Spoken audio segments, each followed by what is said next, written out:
This channel does not promote any violent, harmful, or illegal activities. All content provided by this channel is meant for an educational purpose only. শুরুতেই যে খবরের দিকে আমাদের নজর থাকছে, গোটা একদিন পার এখনো নিয়ন্ত্রণে আসেনি আনন্দপুরের নাজিরাবাদের গোডাউনের আগুন। দিকে দিকে করে জ্বলছে গুদামের আগুন, রয়েছে পকেট ফায়ার। মাঝে মধ্যেই দেখা যাচ্ছে আগুনের স্ফুলিঙ্গ, বাতাসে পোড়া গন্ধ, দাহ্য পদার্থ মজুদ থাকায় আগুন নিয়ন্ত্রণে আনতে বেগ পেতে হচ্ছে দমকল কর্মীদের। রবিবার গভীর রাতের ভয়াবহ আগুনে কার্যত শ্মশানে পরিণত গোডাউন দুটো, ঝলসে পুড়ে 8 জনের মৃত্যু। মৃতের সংখ্যা আরও বাড়ার আশঙ্কা, নিখোঁজ অন্তত 25 জন। আজ ঘটনাস্থলে যাবে ফরেন্সিক।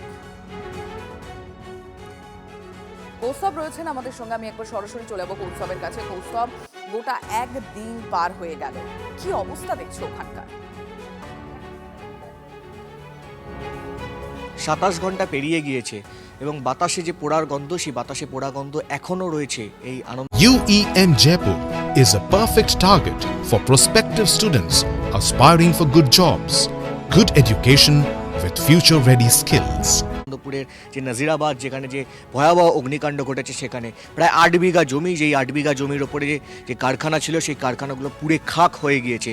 দমকল কর্মীরা এখনও চেষ্টা চালিয়ে যাচ্ছেন আগুন পুরোপুরি নিয়ন্ত্রণে আনার। বেশ কিছু জায়গায় কিন্তু পকেট ফায়ার রয়েছে এবং মাঝে মধ্যেই কিন্তু আগুনের স্ফুলিঙ্গ দেখা যাচ্ছে এবং সেই আগুনের নিয়ন্ত্রণে আনার কিন্তু চেষ্টা চালিয়ে যাচ্ছেন দমকল কর্মীরা। তবে তাদেরকে ভীষণ বেগ পেতে হচ্ছে, কারণ বিভিন্ন জায়গায় কিন্তু একাধিক দাহ্য পদার্থ মজুদ থাকায় কিন্তু মাঝে মধ্যেই আগুনের স্ফুলিঙ্গ দেখা যাচ্ছে।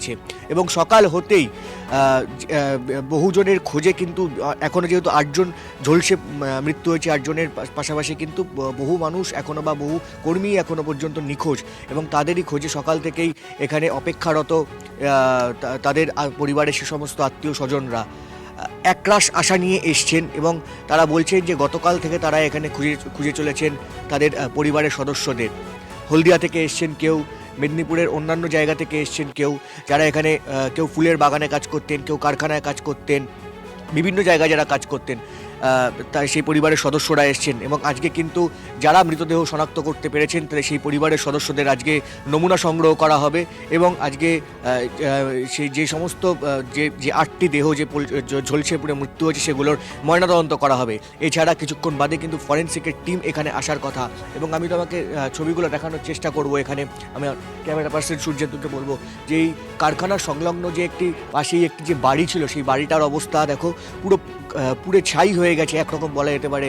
আগুনে ভস্মীভূত অবস্থা সেই বাড়িটার, ভয়াবহ অবস্থা এবং বিভিন্ন জায়গায় কিন্তু এখনও আগুনের যে পকেট ফায়ার, সেই পকেট ফায়ার রয়েছে এবং এখনও কিন্তু বিভিন্ন জায়গায় কিন্তু আগুনের স্ফুলিঙ্গ দেখা যাচ্ছে। অর্থাৎ দমকল কর্মীরা যে বেগ পাচ্ছেন, তারা বিভিন্ন রকমভাবে চেষ্টা করছেন যে আগুনটাকে পুরোপুরি নিয়ন্ত্রণে আনা।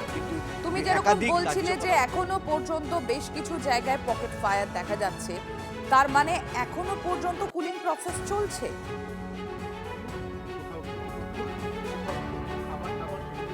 একদমই দেখো, এখনো পর্যন্ত কিন্তু আগুন নিয়ন্ত্রণে আনা সেই প্রক্রিয়া কিন্তু এখনো চালিয়ে যাচ্ছেন দমকল কর্মীরা। সকাল হতেও কিন্তু আমরা সেই ছবিটা দেখতে পারি। তার 27 ঘন্টা পেরিয়ে গেছে, এখনো যে আগুন পুরোপুরি নিয়ন্ত্রণে এসেছে তা কিন্তু বলা যায় না। তার কারণ হচ্ছে বিভিন্ন জায়গায় কিন্তু আগুন নিয়ন্ত্রণে আনার, বিভিন্ন জায়গায় কিন্তু দেখা যাচ্ছে যে আগুনের স্ফুলিঙ্গ এবং সেটাই কিন্তু চেষ্টা করছেন দমকল কর্মীরা সেই আগুনটাকে নিয়ন্ত্রণে আনার, যে কীভাবে যে জায়গায় পকেট ফায়ারগুলো রয়েছে সেই পকেট ফায়ারগুলোকে পুরোপুরি নিয়ন্ত্রণে এনে আগুনটাকে নিয়ন্ত্রণে আনা যায়। সম্প্রীতি দেখো, এতজন মানুষ এখনো পর্যন্ত নিখোঁজ, তাদের কোনো খোঁজ পাওয়া যাচ্ছে না, তাদের পরিজনরা হাহাকার করছেন। এখনো পর্যন্ত যেটা অনুমান করা হচ্ছে, এখনো পর্যন্ত যেটা জানা যাচ্ছে, 8 জনের ঝলসে মৃত্যুর খবর পাওয়া যাচ্ছে, এমনকি বাড়তে পারে মৃতের সংখ্যাও। সেক্ষেত্রে পুলিশ প্রশাসনের তরফ থেকে, দমকলের তরফ থেকে এখনো পর্যন্ত কি জানানো হচ্ছে? কারণ আজকেই ঘটনাস্থলে ফরেন্সিকের টিমও তারা যাচ্ছে।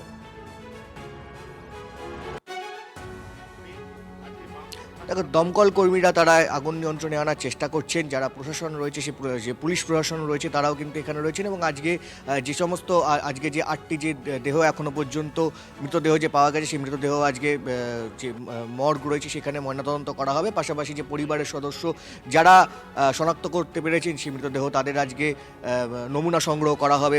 বাঙুর এমআর বাঙুর যে হাসপাতাল রয়েছে, সেই এমআর বাঙুর হাসপাতালে তাদের নমুনা সংগ্রহ করা হবে।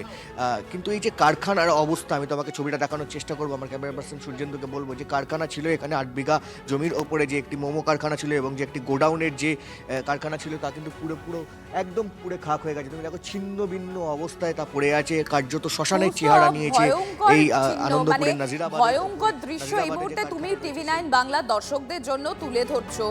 কিছুই নেই, মানে এটা দেখে বোঝারই উপায় নেই যে এখানে রীতিমতো গোডাউন ছিল দুখানা এবং সেখানে এতজন কর্মচারী তারা কাজ করতেন। পুরো ধ্বংসস্তূপে পরিণত হয়েছে রীতিমতো এই নাজিরাবাদের এই যে দুটো কারখানা রয়েছে, একটা ডেকোরেটরসের গোডাউন এবং অপরদিকে একটা মোমোর গোডাউনও ছিল এবং খুব সাংঘাতিক অবস্থা। এখনো পর্যন্ত স্বজনহারারা তারা হাহাকার করছেন, তারা এখনো তাদের পরিজনদের খোঁজ করছেন, উৎকণ্ঠায় রয়েছেন পরিবার পরিজনরা। কৌস্তব, তুমি নজর রাখো, তোমার সঙ্গে আবারও আমরা পরবর্তীতে যোগাযোগ করব।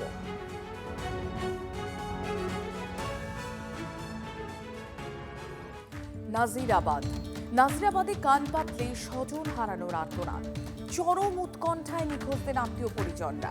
সকাল হতেই গোডাউনের গেটের বাইরে ভিড়। হলদিয়া থেকে কাজে এসেছিলেন দুজনেই নিখোঁজ। যোগাযোগ করে পাওয়া যাচ্ছে না, একরাশ উৎকণ্ঠা নিয়ে অপেক্ষায় আত্মীয়রা। আনন্দপুরে ভয়াবহ অগ্নিকাণ্ডে 27 ঘন্টা পেরিয়ে গিয়েছে, এখনো পর্যন্ত 8 জনের দেহ উদ্ধার হয়েছে এবং বহুজন নিখোঁজ। এখনো পর্যন্ত এখানে কারখানায় যারা কাজ করতেন সেই তাদের পরিবারের সদস্যরা এসছেন, সকাল হতেই তারা খোঁজ করতে এসছেন। আপনি কোথা থেকে এসছেন? হলদা থেকে এসছি। আপনার কে এখানে কাজ? দাদা, আমার দাদা, নিজের দাদা। কি নাম? সুব্রত খাড়া। দাদার নাম?